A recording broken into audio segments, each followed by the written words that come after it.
අංගේ හැසලත් කම්මැලි මුන් ඔක්කොම Facebook එකේනුයි අම්මගේ රෙද්ද මේ YouTube එකේ දාන සාසනය හදන්නේ.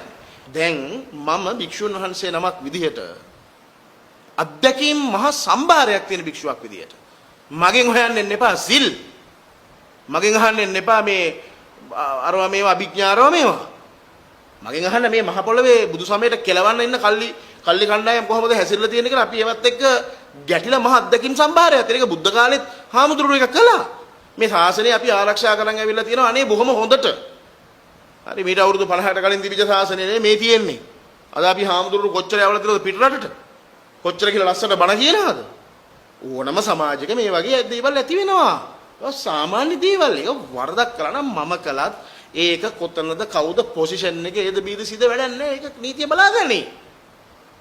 හරි. හැබැයි ඒගොල්ලෝ මේ මහ පොළොවට කරලා තියෙන සේවය යටම ස්ථානවල සොළොස්ම ස්ථාන ඇතුළු කොට බලන්න ඒ හාමුදුරුවෝ මේක බලට දෙන්න මෙයාට දෙන්න අපි බලා ගන්න මහජන මගේ අම්මේ ඒ හරහා දැන් මේ රටට මේ ලෝකෙ මේ විනිමය ගේන්නේ මොනව පෙන්නලාද? හවල්ලක පෙන්නලාද? කාගරේ අමුඩයක් පෙන්නලාද? නැහැ. මේ ලෙයින් කඳුලින් මේ රටේ ඓතිහාසිකව බෞද්ධයෝ හාමුදුරුවෝ නායකත්වයෙන් දෙන ගොඩනගපු දේවල් පෙන්නලා තමයි තාම මේ ජීවත් වෙන්නේ මේකේ. මේ බුද්ධ භෝගය තමයි හාමුදුරුවෝ රකින්නේ.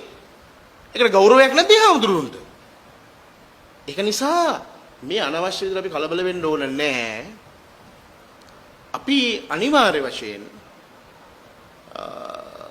අර මම මුලින්ම මතක් කළා වගේ පොයගේ ඇතුලේ මේක විසඳ ගන්න ඕන. කවුරුවත් අනේ කලබල වෙන්න උවමනාවක් නැහැ කියන එක තමයි නැවත නැවත කියන්න තියෙන්නේ.